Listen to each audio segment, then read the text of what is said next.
अनेक आरोप जे ते तुमच्या पक्षावर सुद्धा केलेले आहेत. बघा, देवेंद्र फडणवीस यांचं जे सरकार आहे, या सरकारची निर्मिती ही खोक्यातून झाली. आणि ज्यांनी ही घोषणा दिली 50 खोके एकदम ओके, ही घोषणा कोणी दिली? तुम्हाला आठवत असेल, या घोषणेचा जनक कैलास गोरंट्याल. कैलास गोरंट्याल जे जालन्याचे तेव्हा आमदार होते आणि विधान भवनाच्या आवारात विधानसभा सुरू असताना आपण सगळे पत्रकार तिथे उपस्थित असता आणि पुढेवरती येऊन आमदार बोलतात, त्यावेळेला आमदार कैलास गोरंट्याल काँग्रेसचे ह्यांनी 50 खोके एकदम ओके ही घोषणा दिली आणि ती मग अख्ख्या देशामध्ये पसरली. आता 50 खोके एकदम ओके वाले कैलास गोरंट्याल हे देवेंद्र फडणवीस यांच्या पक्षामध्ये, बरोबर. आणि कैलास गोरंट्याल यांनी काल असं सांगितलेलं आहे की कालची विधानसभा निवडणूक जिंकण्यासाठी एका मतदारसंघात 100 कोटी रुपये खर्च केले. किती? आणि सरकारी वाहनातून, पोलिसांच्या वाहनातून पैशाचं वाटप सुरू होतं आणि झालं.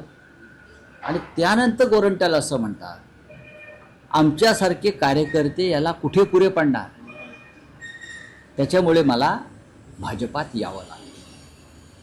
हे काल कैलास गोरंट्याल म्हटलेले आहे आणि त्या देवेंद्र फडणवीस यांच्या पक्षामध्ये आले. तेव्हा खोक्याची भाषा फडणवीस यांनी करू नये. राहुल गांधी यांनी जी मोहीम उघडलेली आहे की प्रधानमंत्री मोदी यांनी 100 लोकसभेच्या जागांवर कशा प्रकारे हेराफेरी केली, त्या संदर्भात देवेंद्रजींनी बोलायला पाहिजे. त्यांच्या मंत्रिमंडळात जे भ्रष्ट मंत्री बसलेले आहेत, अजूनही खोक्यांची ओढाताण सुरू आहे त्यांच्याकडे, त्यांच्यावर त्यांनी बोलायला पाहिजे. महाराष्ट्रामध्ये शेतकऱ्यांच्या आत्महत्या सुरू आहेत, बेरोजगारी वाढते आहे, त्याच्यावर त्यांनी बोलायला पाहिजे. किती काळ तुम्ही त्याच्यामध्ये अडकून पडणार आहात? उद्धव ठाकरे, उद्धव ठाकरे, उद्धव ठाकरे. आता उद्धव ठाकरे आणि राज ठाकरे एकत्र झालेले आहेत, त्या धक्क्यातून ते सावरलेले नाही. त्यावेळी देवेंद्र फडणवीस यांना अशा गमती जमती करण्याची सवय आहे. एक विनोद म्हणून त्याकडे पाहायला पाहिजे. त्यांचं म्हणणं आहे की दोघं भाऊ एकत्र निवडणुकीसाठी आलेले आहेत. मुंबई महापालिका असेल ती आम्ही जिंकणार आणि येणाऱ्या काळात मराठीचा मग हो हो हो काय काय काय म्हणाले? मराठी भाषेचा जो हिंसाचार करणार म्हणाल, करणार. ठाकरे इशारा दिला. मराठी भाषेसंदर्भात आम्ही हिंसाचार करणार का? उखडाच्या ते उखडा. हा महाराष्ट्र आहे. देवेंद्र फडणवीस हे राज्य मराठी माणसाचं आहे, चांद्यापासून बांद्यापर्यंत.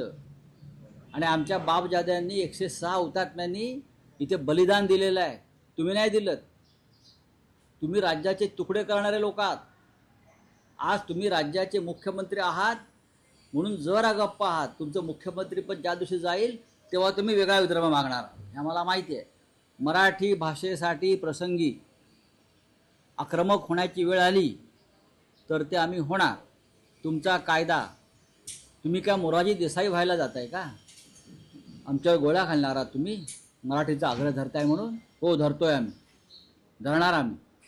आम्ही गुजरातला जाऊन मराठीचा आग्रह धरत नाही आहे. तुमच्या गुजरातमध्ये आधी, तुमच्या म्हणतोय मी, तुमच्या गुजरातमध्ये आधी हिंदी सक्ती करा आणि मग महाराष्ट्रावर लादा. काल राज ठाकरे यांनी त्यांच्या भाषणात सांगितलेला मुद्दा अत्यंत महत्त्वाचा आहे. 20 लाख बिहारी आणि हिंदी भाषिकांना गुजरातमधून मारून हाकलून दिलं. त्या अल्पेश ठाकूरला तुम्ही आमदार केलं नंतर ना. तुम्ही आम्हाला काय सांगताय? तुम्ही नरेंद्र मोदी काय करतात ते पहा, अमित शहा काय करतात ते बघा. अमित शहा म्हणतात मी आधी गुजराती आहे, मग आम्ही आधी मराठी नाही का? अहो, शिवाजी महाराजांचा महाराष्ट्र आहे देवेंद्र फडणवीस. काय करायचं ते करा. सुरक्षा कायदा आणलाय, अर्बन नक्षलवाद जर कोणी करत तर त्यांच्यावरती कारवाई केली. आधी म्हणतात की अटक करून दौंड, आम्ही पण म्हणतोय ना, अटक करून दाखवा.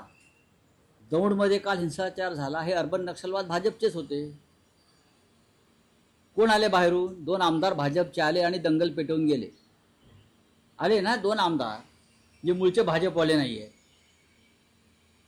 नवहिंदुत्ववादी स्वतःला समजणारे. ते यवतमध्ये येतात, दौंडमध्ये येतात आणि दंगल पेटवून जातात. काय करतोय तुमचा जनसुरक्षा कायदा?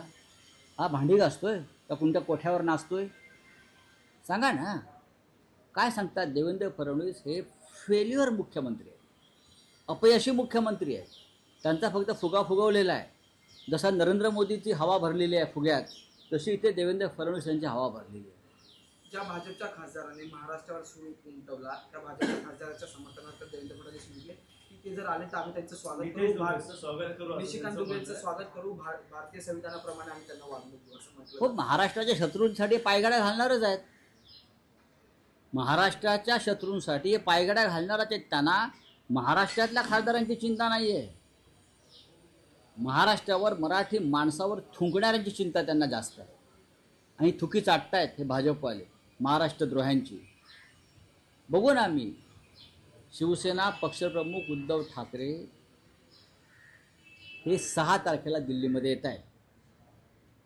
त्यांचा दौरा आहे आणि त्या दौऱ्यामध्ये हे सगळे विषय तिकडे घेतले जातात. 6, 7 आणि 8 3 दिवस शिवसेना पक्षप्रमुख उद्धव ठाकरे दिल्लीमध्ये आहेत. 7 तारखेला इंडिया आघाडीची बैठक आहे. राहुल गांधी आणि उद्धव ठाकरे यांच्यात चर्चा झालेली आहे आणि स्वतः उद्धवजी तिथे येतात. मंत्री संजय शिरसाट यांचं पुन्हा एकदा नाही, ठीक आहे. तर नारायण राणेंचं म्हणणं आहे की ठाकरे नाही तर आम्ही शिवसेनेचे ठाकरे. आम्ही पूर्ण ठाकरे संपूर्ण ब्रँड टाकू, नाही. एक विडा उचललाय त्यांनी. कोणी नारायण राणे म्हणतात विडा उचललाय? कोणता विडा? नारायण राणे म्हणतात आम्ही ठाकरे घराणं नाही तर ठाकरेंची शिवसेना संपवायला निघालो. बरं, संपून दाखवा. संपून दाखवा. 10-10 हजार रुपयाला एक मत विकत घेतलं म्हणून जिंकलात ना. आणि कसे जिंकलात हे राहुल गांधींनी सांगितलं आहे. आम्ही सांगू. आता त्यांच्या वयाकडे पाहता मी काय फार शब्द वापरत नाही, पण त्यांनी त्यांच्या वयाचं आणि केसावरील टोपाचं भान ठेवलं पाहिजे. सर, एक साध्वी प्रज्ञा यांचं वक्तव्य आलेलं आहे. सर, राहुल गांधी ने ये बोलिए। कहा है कि 2024 के इलेक्शन में मोदी सरकार ने घपला किया था ताकि सीट्स उनके ज्यादा है, उसके बाद के सबूत उनके पास है. इस तरीके से उन्होंने राहुल गांधी जी इस मामले में बहुत बड़ा रिसर्च कर रहे हैं. उनकी टीम काम कर रही है. हमारी भी उनसे बातचीत होती है. लगभग 100 सीट पर घोटाला किया है. पैसा हो, वोट चोरी हो, चुनाव आयोग इस पूरी षड्यंत्र का एक हिस्सेदार है. चुनाव आयोग, अगर ये 100 सीट पर घोटाला नहीं होता तो आज मोदी प्रधानमंत्री नहीं बनते. महाराष्ट्र में विधानसभा में यही हो गया और हरियाणा में भी यही हो गया और बिहार में भी यही करने जा रहे हैं. इसलिए हम सब राहुल जी के नेतृत्व में हम सब लोग संघर्ष कर रहे हैं. हम बिहार में ये वोट चोरी नहीं होने देंगे. और राहुल गांधी ने जो बार बार कहते कि मेरे पास एविडेंस है, मुझे पूरा विश्वास है राहुल जी के पास एविडेंस होते हैं और बिना एविडेंस राहुल जी कभी बात नहीं करते.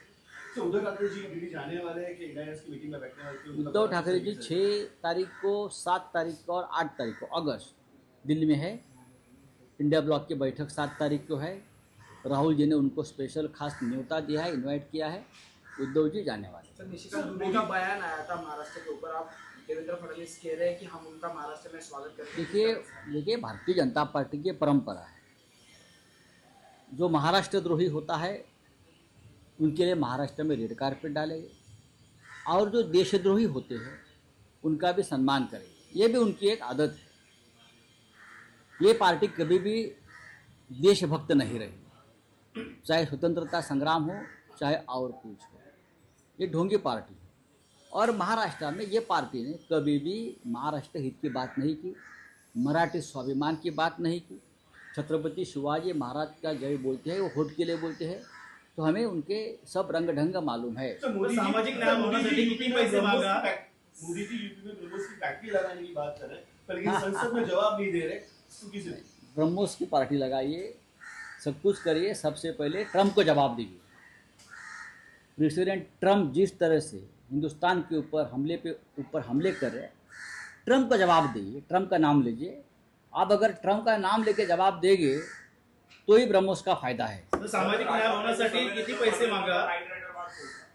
संजय राऊत यांची पत्रकार परिषद सुरू होती. भाजपचे 2 आमदार बाहेरून आले आणि हिंसाचार पेटवून गेले असा आरोप त्यांनी केलेला आहे.